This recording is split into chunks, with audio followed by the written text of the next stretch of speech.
అందరికీ శుభోదయం. హరే కృష్ణ. ఓం శ్రీ కృష్ణాయ నమః. శ్రీకృష్ణ పరబ్రహ్మణే నమః. అద భగవద్గీతే తృతీయాధ్యాయే కర్మయోగం దశమ శ్లోకస్య 10వ శ్లోకం.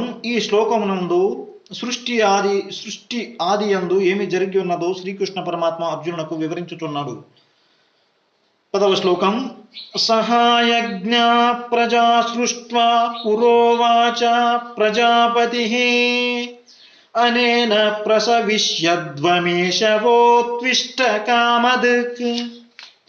ఓ అర్జున, సృష్టి ఆరంభమున సర్వజీవులకు ప్రభు అయిన భగవానుడు మానవులకు మరియు దేవతలను విష్ణు ప్రీత్యర్థమైన యజ్ఞములతో సహా సృష్టించి ఈ యజ్ఞములచే మీరు సౌఖ్యవంతులు కండు. ఏలయనగా ఈ యజ్ఞముల వీని ఆచరణము మీ సుఖజీవమునకు మరియు